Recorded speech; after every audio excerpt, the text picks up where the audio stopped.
Stop what you are doing for 1 second. I want you to imagine something. You open your eyes. You are standing on a stone street. Each is narrow, barely wide enough for two people, carrying baskets to pass without turning sideways. The stones beneath your feet are worn smooth, polished by the footsteps of tens of thousands of people across centuries. The air reaches you first. Each is thick, incense burning on the hill above you, sweet and heavy. Somewhere nearby, an animal is being slaughtered. A bread seller has just pulled a flat loaf from his clay oven. The smell of warm barley fills the alleyway. Sweat, leather, dust, livestock, spice. Then the noise. A man shouting at a mic from a market stall. Two women arguing. A child laughing somewhere you can't see. Goats. The clinky of Roman armor, soldiers somewhere nearby, drifting though from the great hill above everything else. The sound of voices singing ancient psalms, rising from the temple of God,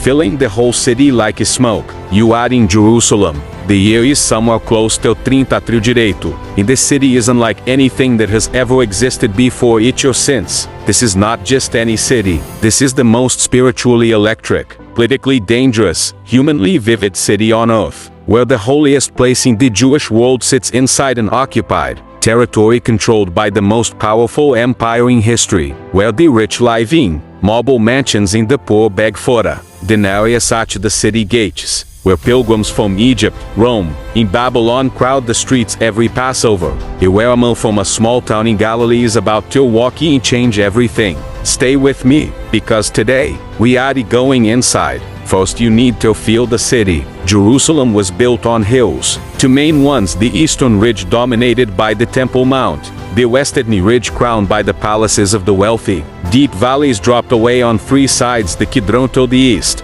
the Hinnom till the south, making the city feel like it was perched above the world. On a clear morning, you could see for miles the brown hills of Judea rolling away toward the Dead Sea, the blue shimmer of the Jordan Valley in the distance, and directly above you, gleaming whitey goldy the early light, the temple. Herod the Great, the king who had died just a generation before. Jesus' ministry had spent decades rebuilding it. The result was staggering. The Temple Mount platform he constructed covered more than 35 acres, one of the largest religious structures in the ancient world. Its retaining walls were built from limestone, blocks so enormous, some weighing hundreds of tons, that engineers today still marvel at how they were placed. The temple itself was faced in white marble and gold. At sunrise, each blazed. The Roman historian Josephus wrote that from a distance, the temple looked like a mountain of snow-capped in flame.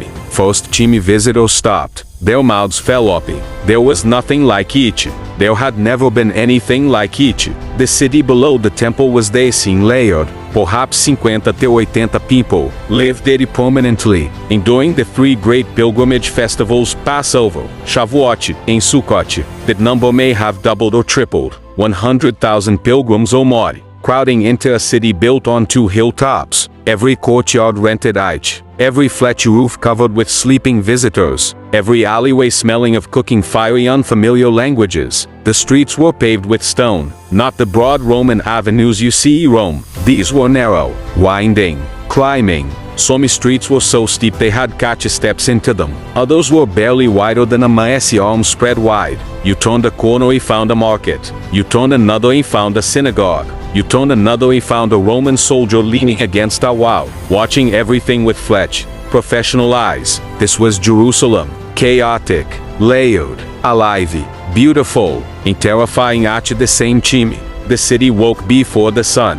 There was no alarm clock, no electric light, no phone to scroll through. There was the sky slowly lightening over the Judea hills, and the body's own need to rise alive. In most homes, the whole family slept in the same room, sometimes the same mat. On cold nights, the family's animals, a donkey, a few goats, were brought inside too. Their body heat warmed the room. You did not sleep alone in ancient Jerusalem. Solitude was not a comfort. It was a danger. The first thing a devout Jewish person did upon waking, before eating, before speaking much, before anything, was pray. The Shema, the oldest declaration of faith in Judaism. Shema Israel Rio, o Israel. Adonai Eloheinu Delordiz Algar. Adonai Echad Delordiz One. Every Jewish adult recited this morning and evening. Not in a synagogue, not with a rabbi. At your home, facing the direction of the temple. In the pre-dawn quiet, with your family still stirring around you.